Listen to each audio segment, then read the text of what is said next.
एक पारिजात का पुष्प और 5 पारिजात वृक्ष की पत्तियां। बहुत ध्यान देना, बहुत अच्छे से ध्यान देना। एक पारिजात का पुष्प, 5 पारिजात वृक्ष की पत्तियां, 5 बेलपत्र। जितने लोग आस्था पर देख रहे हैं, टीवी पर देख रहे हैं, यूट्यूब फेसबुक पर देख रहे हैं, वो थोड़ा सावधानी से 5 बेलपत्र, 5 पारिजात वृक्ष की पत्तियां, 1 पारिजात का पुष्प। प्रयास करा करो कि प्रत्येक प्रदोष पर या प्रत्येक शिवरात्रि पर उसको समर्पित किया जाए। प्रयास। बेलपत्री भी उठा कर ले आना, पारिजात की पत्तियां भी लेकर जाना और पारिजात का जो पुष्प है वो भी लेकर जाना। एक बार कर देखना।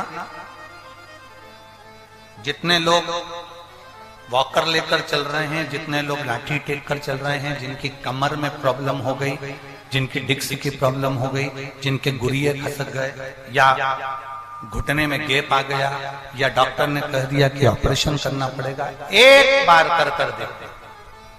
5 बेलपत्र, 5 पारिजात की पत्तियां, 1 पुष्प पारिजात का किसी भी शिवरात्रि पर, हर महीने शिवरात्रि आती है, किसी भी शिवरात्रि पर बाबा को समर्पित करिए।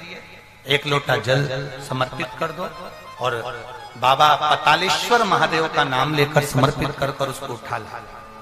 पहले जो बेलपत्री लेकर आए हो, रोज 1 बेलपत्री 5 दिन तक खाना है। फिर 5 जो पारिजात की पत्तियां हैं उसको रोज 1 पत्ती को खाना है। आखिरी में जो पुष्प है वो पुष्प को खा लेना है।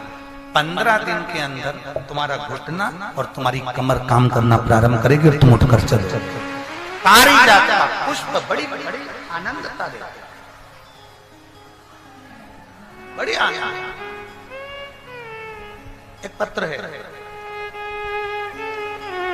उर्वशी अप्सरा आई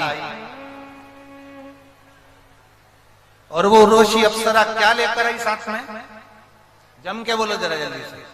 पारिजात के पुष्प।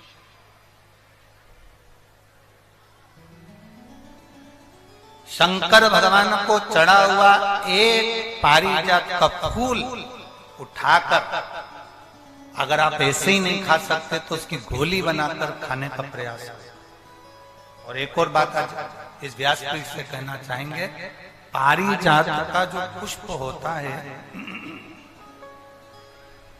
पारिजात का जो फूल होता है, उस पुष्प के नीचे जो एक केसरिया कलर की डंडी होती है, करें दर्शन आप लोगों ने? अरे बोलो तो जम करे ना। तो जो पुष्प होता है, उस पुष्प के नीचे एक केसरिया कलर की डंडी होती है, केसरिया कलर। अगर बाबा की कृपा आप पर हो जाए और कहीं से पारिजात के थोड़े बहुत फूल आपके पास में एकत्रित हो जाए और मान लो वो पुष्प तुमने शंकर जी को नहीं चढ़ाए हैं और उसके नीचे की जो डंडी है उसको तोड़कर तुमने सुखा लिया, सुखाने के बाद उसको पीस लिया, पीस कर उसको अपने डब्बी में रख लिया। जब भी भगवान शंकर के मंदिर में जाए और उसका अगर आप शंकर भगवान को केसर तिलक लगाना प्रारंभ करें तो मनोकामना शीघ्र पूर्ण हो। पारिजात के पुष्प का इतना वर्णन है और कोई कहे कि गुरुजी आप ये पारिजात के वृक्ष का जो वर्णन कर रहे हो, आप जो ये पारिजात के वृक्ष का वर्णन कर रहे हो, तो हमारा निवेदन है कि इसको हमने हरिवंश पुराण में से लिया।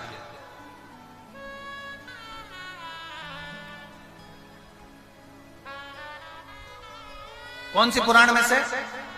हरिवंश पुराण में से। पारिजात के फूल का वर्णन हरिवंश पुराण के अंतर्गत जो वर्णन किया गया है, पुष्प का जो वर्णन किया गया है, शिव को माता लक्ष्मी भी समर्पित करती हैं भगवान शंकर को पारिजात का पुष्प। और अगर भगवान ने कृपा करी हो आपके यहाँ, आपके नजदीक में, आपके अड़ोस पड़ोस में, कहीं आपके अड़ोसन पड़ोसन पीछे वाली धड़ोसन, अगर किसी के यहाँ पर अगर पारिजात का कोई पौधा हो, पारिजात का अगर कोई वृक्ष हो, तो प्रयास करना एक पारिजात की पत्ती को अगर अशोक सुंदरी वाली जगह पे चढ़ाकर, आपके घुटने में तकलीफ है, कमर में तकलीफ है, आप नहीं चल पा रहे हो, नीचे नहीं बैठ पा रहे हो, तो कम से कम 1 महीना लगातार पारिजात की पत्ती को शंकर पर चढ़ा हुआ, वो पारिजात की पत्ती को मलकर, भले पानी से निकलो चाहे तुम चबा कर निकलो, उसको रोज सुबह के समय अगर खाना प्रारंभ करोगे, 8 दिन 10 दिन के अंदर तुम्हारा पांव काम करना चालू करेगा और तुम चलोगे, ये निश्चित है। कितना भी कमर में दर्द हो, कितनी भी पांव में प्रॉब्लम, आपको चलना होगा ही। पारिजात के फूल का, पारिजात की पत्ती का बड़ा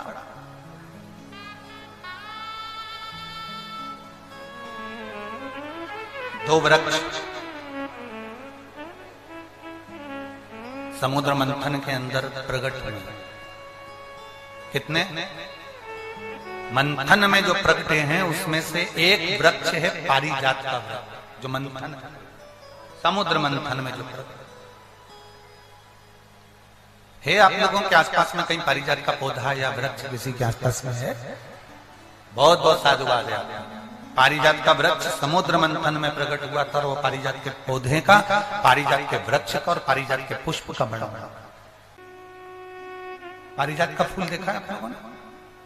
हाथ उठाओ, सबने देखा है ना? ठीक है, रखिए।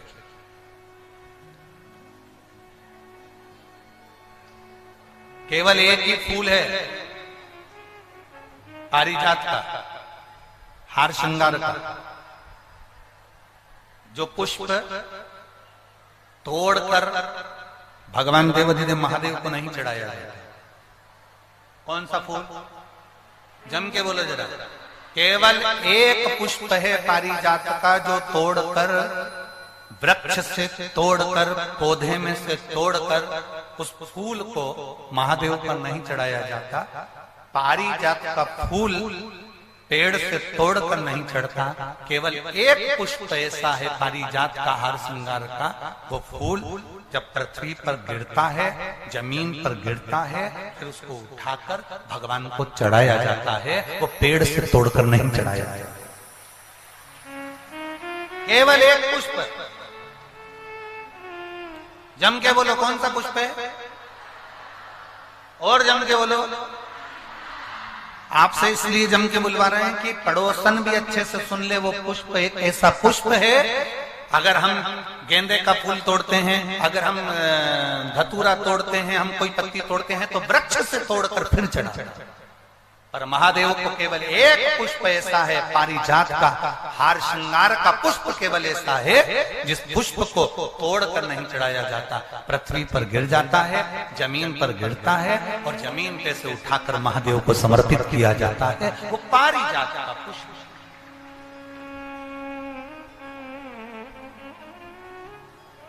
बोल बम का नारा है, केवल एक। अब लोग कहें कि गुरुजी ये पारिजात का फूल जमीन पर गिरता है, फिर उसको उठाकर भगवान को चढ़ाया जाता है, तो वो तो जमीन पर गिर गया, शुद्ध हो गया, बेकार हो गया है। लोग कहेंगे कि कीचड़ का है, धूल का है, मिट्टी का है। शिव महापुराण की कथा कहती है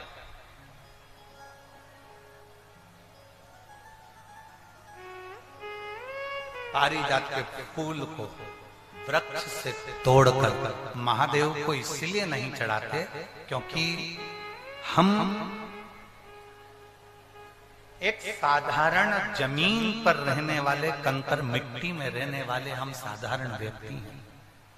और जब मिट्टी में गिरे हुए उस पुष्प को जब हम उठाकर भगवान देवाधिदेव महादेव को समर्पित करते हैं, तो हम महादेव से ये कहते हैं, बाबा जैसे ये पारिजात का फूल मिट्टी में गिरा है, धूल में गिरा है, और हमने आपको समर्पित करा है, बाबा ऐसे ही संसार सागर में हम गिरे हुए हैं, हमको भी स्वीकार करना और अपना अपना हमें भी स्वीकार। हे शिव, हे त्रिकालदर्शी, है कैलाशी, है अविनाशी, हमें स्वीकार।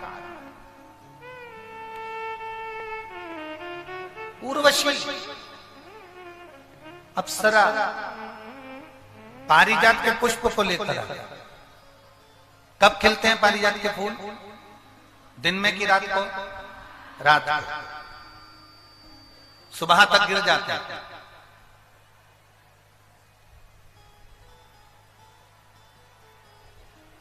लगभग दशहरे के समय पर, दशहरे से आगे पीछे ही ये पारिजात के फूल ज्यादा आते हैं। ज्यादातर पुष्प उसी समय पर आते हैं।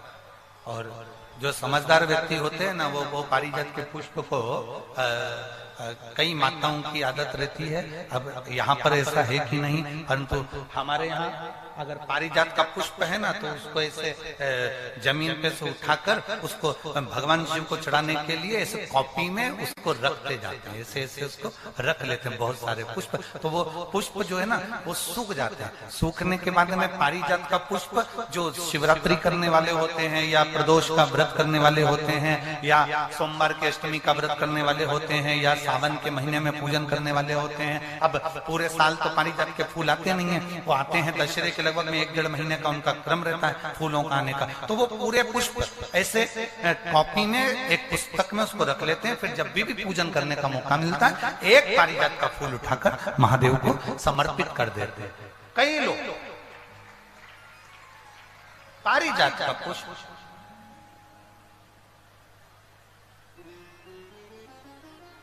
ये वही पुष्प है जो दुर्वासा जी ने भगवान राम जी से बुलवाया था। अयोध्या में शंकर जी की पूजन के लिए दुर्वासा बाबा बुलवाए थे। ये वो पारिजात का पुष्प। और भगवान कृष्ण ने भीम से, अर्जुन, नकुल, सहदेव, युधिष्ठिर, इन सबसे कृष्ण सबसे श्रेष्ठ, सबसे अच्छी चौसर कौन खेलता? भगवान कृष्ण ने एक प्रश्न किया। भीम, अर्जुन, नकुल, सहदेव, युधिष्ठिर सब बैठे थे और उन्होंने एक प्रश्न किया कि सबसे अच्छी चौसर कौन खेलता? सबसे अच्छी चौसर खेलता कौन?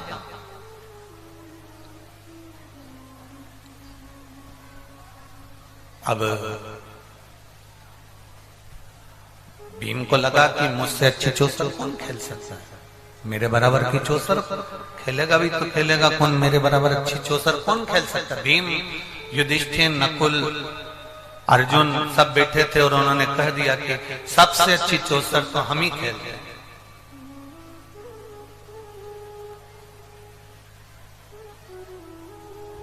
ऐसा कभी कभी महसूस होता है,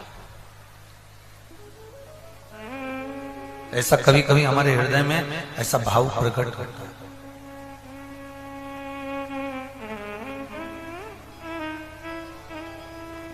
हमें लगता है कि हम ही सब कुछ हैं। हमें लगता है हमारे बराबर कोई श्रेष्ठता नहीं किसी में। सर्वश्रेष्ठ चौसर कौन खेलता है? भीम ने कह दिया, अर्जुन ने कह दिया, नकुल ने कह दिया, सहदेव ने कह दिया। क्या हमारे बराबर कोई चौसर नहीं खेल सकता? हमारे बराबर कोई चौसर नहीं खेले।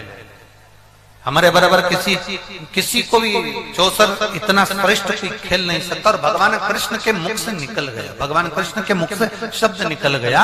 भगवान कृष्ण ने उसी समय पर अर्जुन, नकुल, सहदेव, भीम, युधिष्ठिर के मुख पर कह दिया कि सर्वश्रेष्ठ चौसर अगर कोई खेला है, और सबसे पहला चौसर अगर किसी ने खेला तो वो देवाधिदेव महादेव माता पार्वती जी के साथ खेला।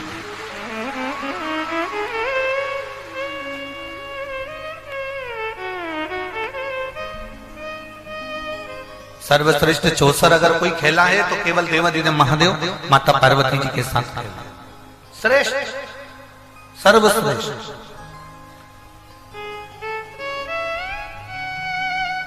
अब भीम के अंदर तो अहम था, भीम के अंदर तो अहंकार था। कभी भी शिव जी के मंदिर में जाना या शिव महापुराण की कथा में पहुंचना, आपसे निवेदन है। झारखंड में तो हम इस जमशेदपुर क्षेत्र में हम पहली बार आए हैं। यहाँ से हम इतने परिचित तो नहीं हैं, पर इतना अंदाजा जरूर कर सकते हैं कि भले परिचित नहीं हो, पर आप लोगों का प्रेम, आप लोगों का समर्पण और आप लोगों की भक्ति देखकर ये विश्वास से कह सकते हैं कि आप सब शंकर भगवान के पुत्र और पुत्रियां हो, कोई साधारण नहीं। इतना विश्वास। बोल बम का नारा है सारी समस्या का हल।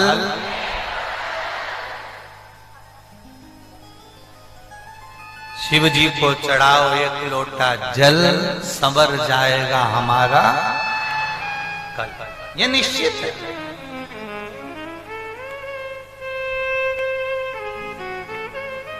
और शंभो शरणे पड़ी मांगू घड़ी रे घड़ी, दुख का दया करीने दर्शन शंभो शरणे पड़ी मांगू घड़ी रे घड़ी, दुख काटो दया करीने दर्शन। ये भीतर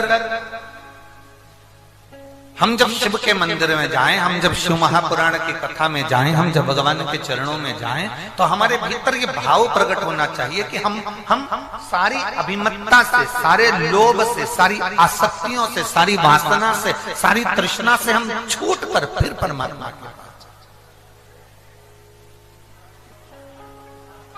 आपके पास में करोड़ों का धन भी हो ना, महादेव के सामने जाकर कभी भी ये गुणगान मत करना कि मैं इतना सेठ हूं या मैं इतना करोड़पति हूं।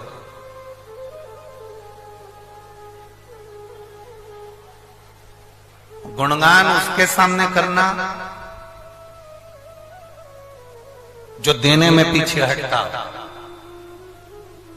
तुम्हारे पास में 10 किलो सोना हो, 20 किलो सोना हो, 50 किलो सोना हो, तुम्हारी दुकान, तुम्हारा व्यापार, करोड़ों का शोरूम हो तुम्हारा, तुम किसी भी देवता से मिलने जाना, वहां पर सांसत्ता दिखाना।